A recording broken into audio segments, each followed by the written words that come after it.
Welcome to another edition of the Energy Week podcast. Ryan Ray alongside Dr. Energy herself, the one and only Ellen Wald. Ellen, we take off 2 weeks and, the markets just can't sustain themselves.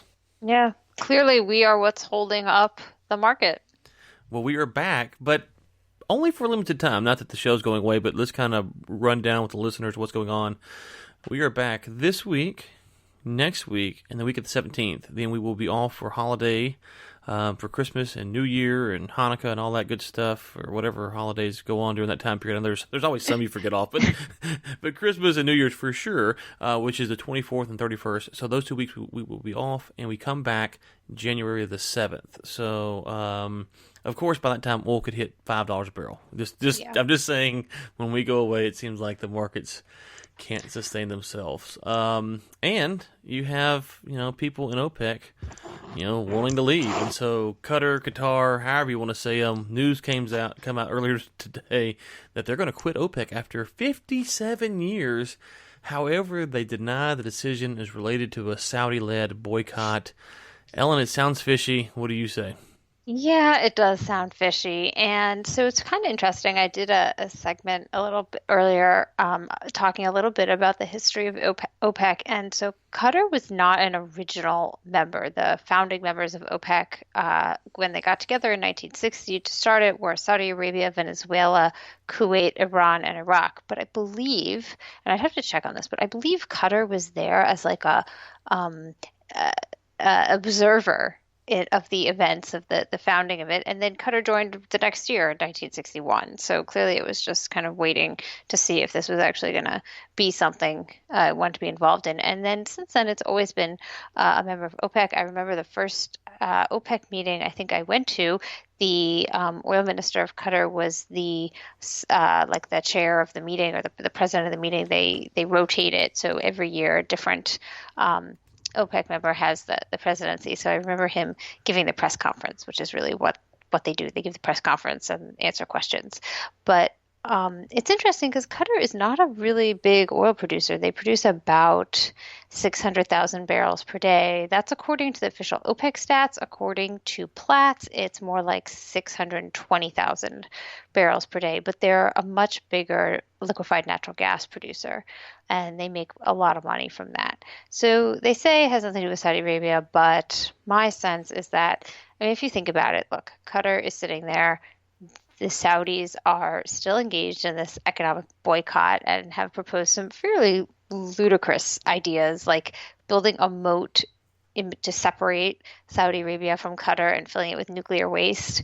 And so Qatar has to basically sit in these meetings, and it has very little influence. And it basically gets dictated to by Saudi Arabia its oil policy. And so I can see from a domestic political perspective how that doesn't really do anything for Qatar's leadership, and why kind of making this statement might be beneficial to them domestically, and they're not really going to lose much by bowing out of the cartel. Yeah. Now, this isn't a defense of Qatar per se, but it is interesting because their only neighbor is Saudi Arabia, right? I mean, that's it. They don't have like other nations that they're adjacent to. Yeah, it's funny when I teach this to my students, we go over the map. The Gulf is always a really difficult place to, memorize the different countries. So I always say that Qatar sticks up like a thumb out of Saudi Arabia. That's a good way to do it. Yeah. Kuwait is Pac-Man. Qatar sticks up like a thumb, and the UAE looks like a banana. Oh, that's great. Great. And then Bahrain, they just have to remember, is a tiny island that is basically just a dot. Right. But yeah, so they don't have any other physical neighbors, and I've been told that one of the worst effects for people of this economic boycott has been the fact that Qatar Airways used to fly a lot of flights to Saudi Arabia and the UAE, and it was like a great option for people traveling out there, and now they just can't take Qatar Airways anymore. Yeah, and so you either got to get there through boat or Saudi Arabia. So they're kind of isolated. I guess when they say, hey, we're going to draw, so if they're trying to battle this Saudi Arabia deal, they don't have any other land allies, if you will, strategically they could work with. So they're going to have to export via ship or plane if you want to do something like that. But I guess my question is, is there anything they can really do to kind of turn the tide against Saudi Arabia? It's a very small. It's a thumb, as you said. That's a good way to describe it in relationship to the hand that is Saudi Arabia. Is there anything they can do to get the pressure off of Saudi Arabia, or is this just more, hey, we don't have anything we can do, so we're going to do this? Well, one of the interesting things that happened after Qatar made this announcement was that Iran's OPEC governor came out and basically said, look, what's going on in OPEC now is that Russia and Saudi Arabia make all the decisions at these joint ministerial meetings, and everyone else just like has to go along. And he's basically saying, he says, like, with this behavior for small producers, there's no merit to stay in OPEC. And that's a real point to make. And if Qatar is just one example, but there are, I mean, OPEC is made up of a lot of producers. And if they all get together, or if Qatar's exit marks the kind of beginning of an exodus of smaller producers, that really could hurt Saudi Arabia, not just in terms of its prestige, but also in the way that it can influence the market through OPEC. And it could actually influence OPEC overall, if other producers are either willing to kind of stand up and say, look, this is not what we want. We don't like the direction this is going. And if you don't change things, we're going to leave like Qatar, or they could get up and leave. Okay. So I need to kind of address this real quick, because if some of our listeners listen to the Texas Oil and Gas podcast and this show, and they recorded on separate days, so that was recorded on Friday, this is recorded on Monday. They come out on the same day, usually Tuesday, and on that show Friday, we had a piece from David Blackman, who I always say love and respect. I disagree with him because he talked about maybe OPEC falling apart, or I don't remember exact article. We don't have it in today's shows, but he talked about people might be leaving, and I was like, no, I don't think that's going to happen. And then we turn on Monday, and here comes Qatar. So I've got a personal vendetta against Qatar just because they made me look bad. But you mentioned that this tension here with the Saudis and the Russians. Do you think maybe David's onto something, that we could see some strife in OPEC, or is this just kind of a one-off deal? Well, I don't think OPEC is going to dissolve, but I do think that we are seeing OPEC's importance or influence being sublimated into this larger OPEC plus group, particularly with Russia. And this does kind of bring us into our next subject to talk about, which is the fact that at the G20 this past last week, Putin basically affirmed that Russia is going to continue working within this OPEC plus group. Now, a lot of people thought that when they made that announcement, that meant that Russia was committed to more production cuts. That's not the case. That's not what Putin said. Putin just said that they're committed to this agreement framework, to the OPEC plus, to working with this. And I can see why, because it really affords Russia more influence at this point. And, so we could be seeing kind of OPEC's own influence waning, but this kind of larger OPEC plus group, kind of the rise of this, which would make smaller OPEC players who've been in the cartel for a long time, could make them upset. Okay, so I want to get into this a little bit from a different perspective. One of the things that I've read, and I can't, all the articles they've been coming out, it's kind of got me confused on who said what, so I'm gonna get it wrong. Someone was talking about OPEC and the response, and maybe it was in the same piece from David. I don't remember. They kind of over-responded, which we can talk about that in a minute, and Trump's role in that. But my thought is I'm curious your take, because this is really where you're kind of the expert at here, is it seems to me that there's this sentiment about, the U.S. and the producers and Russia and the Saudis and OPEC, and they kind of, sometimes we take them apart and sometimes we put them together is how we talk about them. To me, and tell me where I'm wrong at here, if OPEC, the OPEC nations wanted to put the U.S. shale producers out of business, to me it feels like they probably could, and do it, and they could withstand the lower oil prices a lot longer than the U.S. shale producers could. And so if there was a targeted attack on the U.S. shale producers, unless I missed something here, it feels like OPEC could go ahead and put the shale producers essentially out of business, because, as we know, the prices go down if they're hedged out, all the problems that be associated with it. Am I missing something there, or could OPEC, in fact, do away with the shale industry if they wanted to? Yeah, you're not off base here, and I actually kind of commented on this. I think maybe it was on Friday, I think, saying like, look, this price plunge puts Saudi Arabia into a similar position that it was in 2014, which is, does it try to hold things together? Does it push for a cut? Does it try to raise prices? Or looking at the incredible production numbers coming out of the United States, does it say like, what the heck, let's do all out production. Maybe we can kill some of this higher cost production because, we're Saudi Arabia, we can withstand it, and, we can't get it. And even if we get all these countries to cut with us, is it really going to be enough when you look at the 11.4 something million barrels per day that the US is producing? And, I don't think that that would be the right strategy for Saudi Arabia. Now, I really believe that that was the best strategy for them in 2014. I don't know if Saudi Arabia is quite in the same position financially as it was back then. It had a lot of foreign cash reserves. It had $800 billion basically in the bank. So it didn't really need a lot of, it can always withstand the lower prices. I mean, because Saudi Arabia has the lowest cost of production.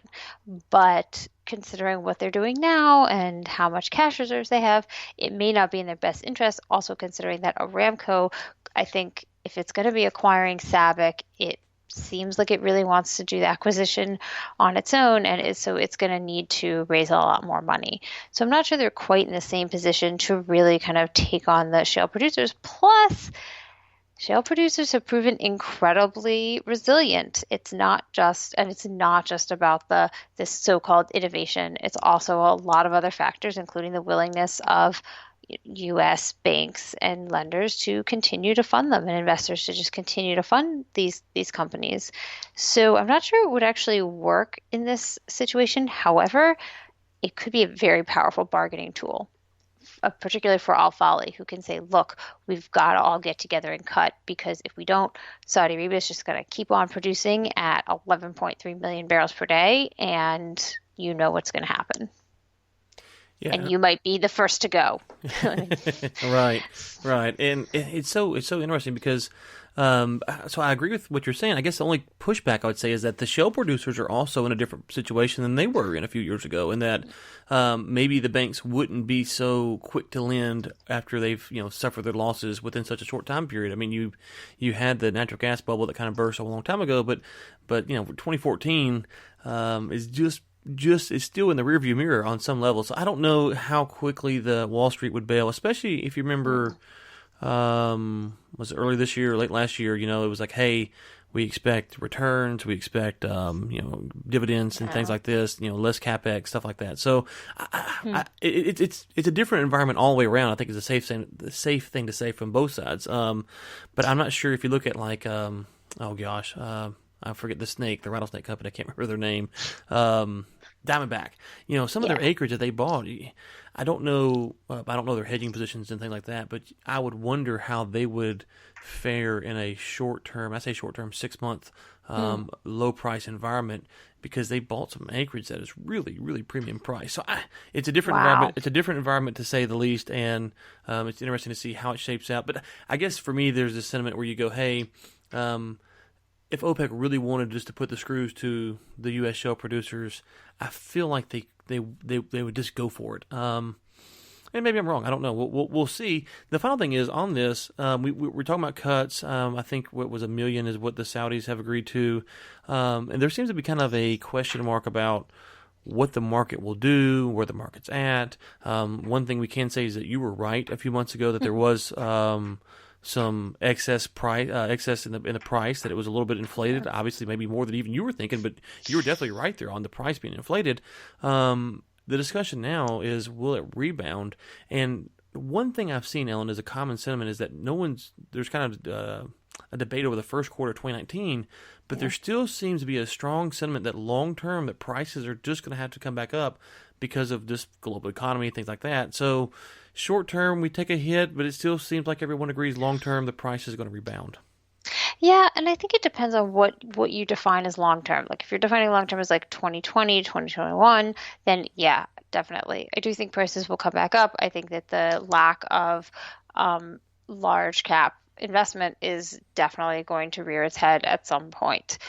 But there are people who are still talking about $70 a barrel by the end of the year. And it is December 3rd or December 4th when this podcast may come out. And the end of the year is very soon. And Brent is still around $60 a barrel. So I'm not really sure. I mean, obviously, we could see a $10 price rebound. Never say never in the market.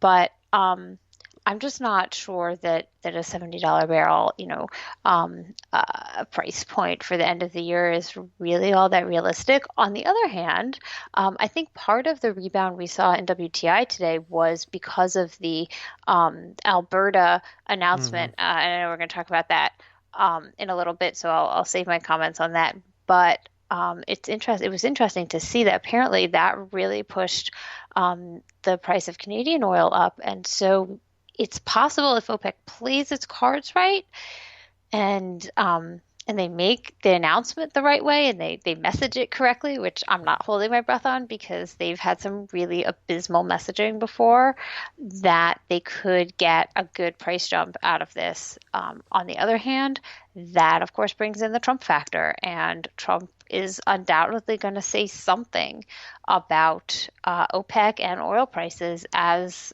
they get closer to possibly agreeing to a cut. Yep, and I do want to talk about Trump, but I will say I'm curious this. January 9th, January 16th, the first Wednesday is January 2nd, but the 9th and the 16th, I think those storage reports from the EIA will kind of have a bearing on how the investors feel about the U.S. producers. You know, the 2nd, they're still a little groggy, but the 9th and the 16th, if we're seeing the oil pile up more and more and more early January, we could see the price kind of take a bigger hit. If you want to comment on that, that's fine. Yeah, and in fact, the January 2nd will probably be pushed off because right. I think but yeah, I agree. Okay, you mentioned Trump. We got to talk about him. I've finally started to see the industry people say, "Hey, Trump, what are you doing here? Like, you keep talking about lower prices. That's not good for us." It feels like he kind of misplayed his hand, which is something that we've talked about on this. But it's also hard to argue that he has had some impact on the price. Yeah, I mean, he obviously has had an impact on the price, particularly when it comes to lobbying Saudi Arabia to push its production up so much. And Saudi Arabia did do that. And that effect on the market was real. I'm not sure that Trump tweets bad OPEC oil prices too high and then the market falls is Right. necessarily right correlation. But it is interesting because, I was in Istanbul last week, and one of the questions I was giving a talk about the Iran sanctions and Trump's kind of philosophy, and one of the questions I kept getting was, look, the U.S. is a major oil producer. Why is Trump trying to kill his own oil industry? And it's like one of the big confounding questions, I think. And the way I see it is Trump seems very, very focused on consumers and manufacturing. And consumers and manufacturing want low oil prices. And so when he says, oil prices could go lower, he's thinking of them. Now, it would be interesting, though, to see if, a group of oil producers get up and, go to the White House and say, look, we're a huge component of the economic growth that you're seeing in the United States now. Because, I mean, let's be real about this. Yeah, the data looks great and there's good employment and all that, but how much of that employment is due not to a revival in manufacturing and all sorts of stuff, but due to Texas and surrounding oil production industries? I mean, it's got to be a huge component. You're exactly right there. And one of the things on the Texas Oil and Gas podcast we always talk about is they talk about how great the industry is doing, and we say, or how bad the industry is doing, or whatever. We say, well, none of these numbers are right because if you look at how they measure job growth, it's a very limited metric. And so I always point out, our company obviously is irrelevant in the grand scheme of things, but our company should be measured in these metrics, and they're not. And there's thousands and thousands and thousands of companies that we work for oil and gas companies. So our growth or decline is directly related to what they're doing, but they're not measuring that. And so when you talk about these jobs, and maybe Trump has figured all this out, maybe he hadn't, but if you look at these job metrics, you talk about trucking jobs, those, especially in Texas, are very much tied to what's going on in the oil and gas industry. So if you're saying, well, the economy's doing great, you're right, Ellen. They have to measure that, and the government, and You can blame them or not blame them, I don't really care. But it doesn't have a good metric to blame to correlate how many of these jobs are directly related to the price of oil and gas because they are working for oil and gas producers. And I always kind of make this silly analogy. When the oil and gas industry is booming, the tire industry is getting impacted. Now we can't measure exactly what it is, but you got more tires going on, more trucks being replaced, and these big 18-wheelers. So all of these things I think are tied together, and it's really hard for anyone to say what the numbers are, and so maybe Trump is kind of missing it because of the numbers and how they're reported. I wonder if that is the case, and that's a really, really interesting point. I think that really bears a lot more, getting into a lot more, and it's interesting because one of the mantras that we would often hear from OPEC is OPEC wants a price that's good for consumers and good for producers. Well, we're getting to the point in the United States where that might be the rhetoric we want to hear. What's a good price both for consumers and for producers, and consumers, as long as if gasoline prices for a large portion of the nation stay below $3 a barrel, $3 a gallon, that's good for consumers. Yeah, they love sub $2 a gallon prices, but is that really necessary? I mean, like I said, there are price points that are good for producers, good for refiners, and good for consumers, and it doesn't just have to be low, low, low, low. Right, and one thing on this gas prices, we'll move on, is how do we think about that? Because I'm looking right now, see if I can pull it up here, the national gas price averages. If you look at the gas prices in various spots across the nation, they vary, and it's like, well, there's different things that are varying these. So, here in Texas, the price might be lower. Here in New York, it's going to be higher. Trying to figure out what the best gas price is kind of hit or miss because it's going to be more expensive in some areas just by the taxes and things that are involved. Yeah, and I don't know. I really wonder if at a certain point, I mean, part of it possibly could also be, he's pressuring the Fed not to raise interest rates so much. If interest rates stay low, then people are probably, even if they're saying, we want to see returns, well, yeah, you want to see returns, but where else are you going to put your money? So, so it's possible that they could keep funding the shale industry no matter what. But I still think that a little more attention paid to this would be beneficial, particularly considering the amount of infrastructure work that's going into to the industry right now. Yeah, no, there's a lot of that. Okay, we'll move on. I did pull it up. So in California, the natural gas gasoline prices are at an average of $3.52. Here in Texas, where I'm at, is $2.13, and in Florida, it's $2.33. Huh? The most recent I saw was like 220 or 218, I think. So I guess we're a little lower here. Let's go to France now. Via CNN, France considers all options to quell violent protest. There's French protesters about oil and gas and prices and taxes and things. I've read some varying reports of what's going on here. What's your take on this? Yeah, so this was kind of funny. So I saw this article. I was like, this is hilarious because they're blaming rising oil prices. Right. There's this line in there where it says something like yes, I saw it too. I'm trying to see if I can find it now. Yeah, it's so I don't know. Maybe they took it out. Rising fuel prices are largely attributed to a leap in the wholesale price of oil worldwide. And I read that. I was like, really? Because the wholesale price of oil is way, way down. Mm-hmm. So clearly CNN was not talking to its oil people. What they mean, I mean, really, so the rising fuel prices in France are not attributed to that. They're attributed to two things. One, more taxes that the French put on fuel, and probably the fact that the dollar is really strong. And so oil seems more expensive to other countries. Right. And so this kind of reminded me of the story we talked about with India, whenever that was a few months back, where they were complaining about how high the prices were and they needed refineries and all this stuff. And you looked at the percentage of the price of the gas, I think it was gasoline, maybe it's diesel, versus how much tax they had levied on it. And that was the main problem. Now, you could debate whether the taxes are legitimate or not, but it was the taxes that were causing the price increase. And same thing here. It's like, well, you want all these carbon taxes and all this stuff. Well, this is the cost that's associated with it. And a lot of times people will point this out and they'll kind of get mocked and, it's worth it and all this stuff. But it actually impacts people that they can't afford what they need to afford.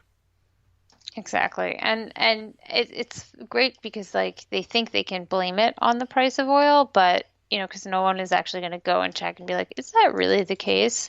But here we go. We're calling you out, CNN. Oil prices are not up. They are down. Fake news. There we Fake said news. Fake news. Yes. We're revoking your press pass for Energy Week. Yes, exactly. CNN is banned from next week's next week's podcast. show. Yeah, don't send Jim Acosta our way. So, final thing is, there's always a protest in France. So, how serious is the issue really? Well, I think it's actually really, I think it's actually really serious because apparently Macron said that he said we're going to declare a state of emergency and, put these things down. And the French police refused to or the firefighters refused to do whatever it is they were supposed to do. And the riot police took off their helmets. So this could be a really serious issue for France. Okay. So real quick on this last thing. If the prices are too much for the average consumer, then that means that the police department, fire department, all these state-owned agencies that are using oil and gas, unless they're getting a special discount, which I'm sure they're getting some kind of discount, it actually means the problem is being compounded because you're going to tax the average consumer more to help pay for the adjusted fuel costs for the government-run agencies that are getting the oil and gas, the gasoline rather. Unless they're getting a substantial discount, it seems like it's really probably worse than people would think about. Exactly. I mean, I think it's a huge, and France has a huge issue when it comes to its, employment structure and all sorts of things. So I think that these are really just emblematic of problems and larger problems in the system. Okay, let's go to our friendly friends up north, unless you ask Markham Hislop. I don't know if they're still at us or not. Reuters, Alberta to force oil output cuts to deal with price woes. They've got some issues. We talked about issues here in the Permian. They've got some issues in Canada.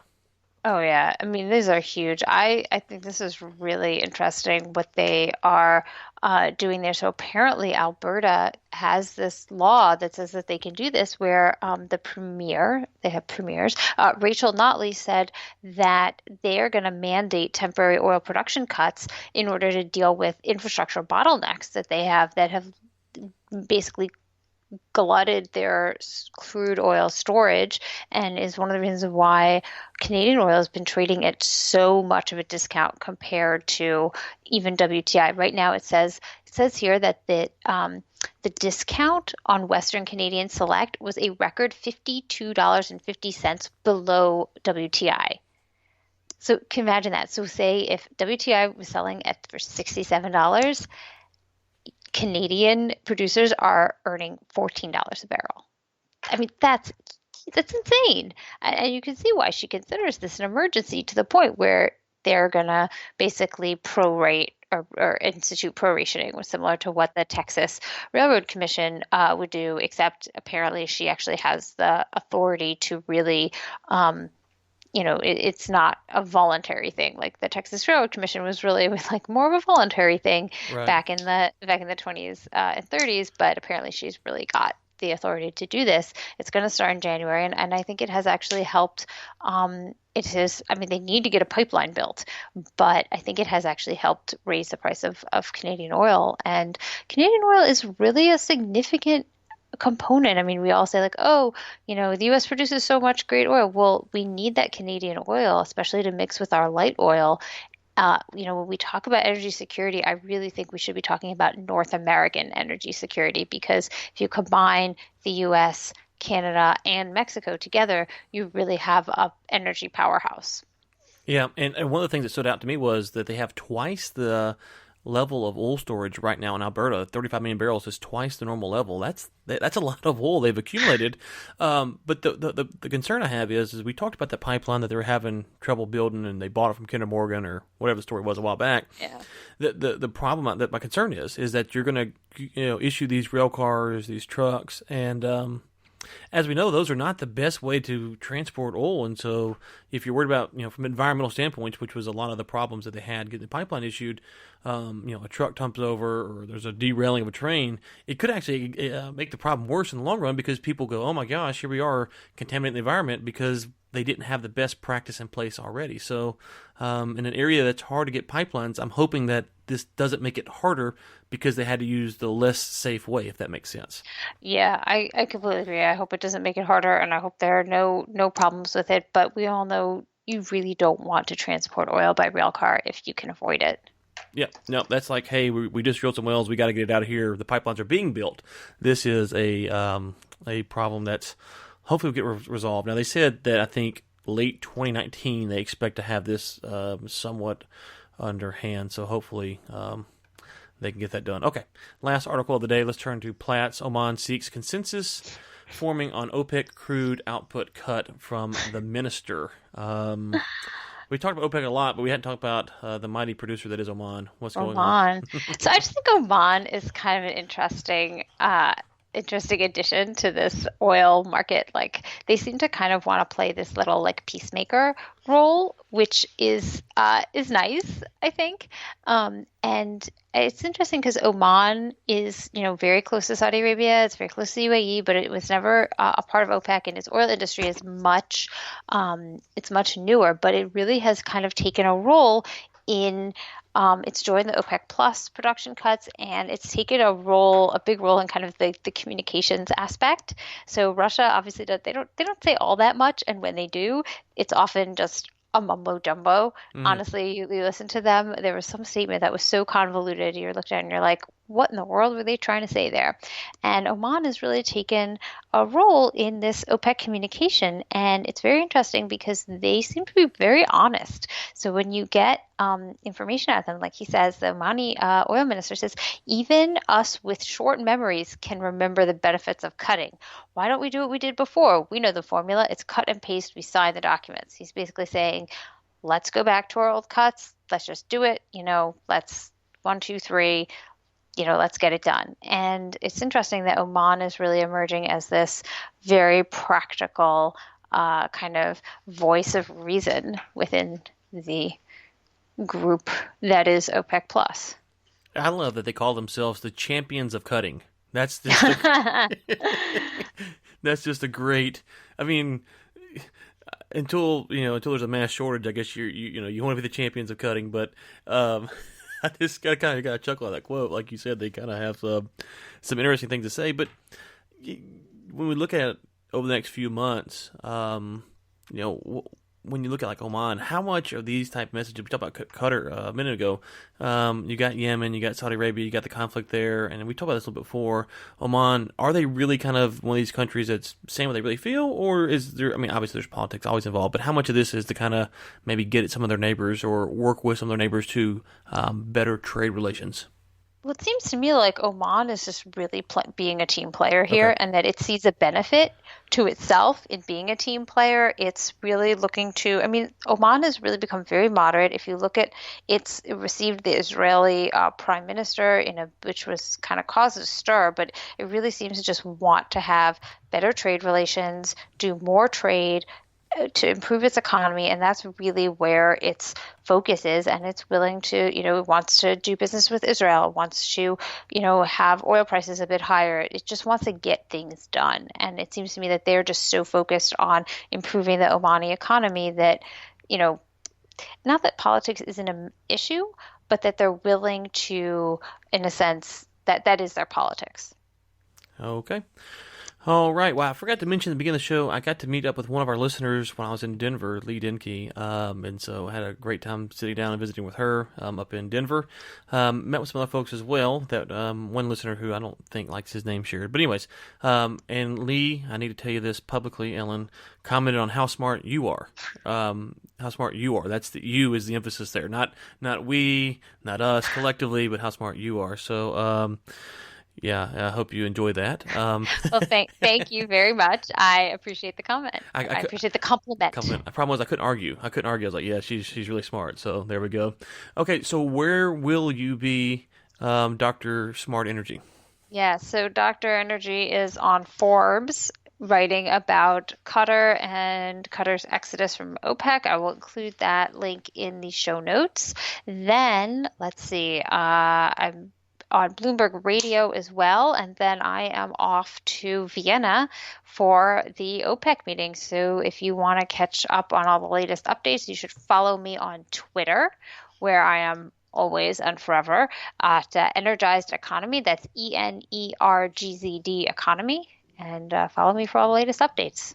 Okay, and real quick, Texas Oil and Gas Podcast, we had on Drilling Info, they had their NGL report come out. So much like the API comes on, talks about their report, Drilling Info came on, Texas Oil and Gas Podcast, talk about their NGL report. If you're curious about that, when this show goes out, the Texas Oil and Gas Podcast goes out, again, recorded different days, but it will be out. So, what's today? Today's Monday, so the show will be out tomorrow, barring something crazy, which will be the 4th. So anyways, so if you're curious about that, might be of interest for you, and we will be back next week, right, Ellen? Yeah, next week. All the news. Okay, bye. Bye.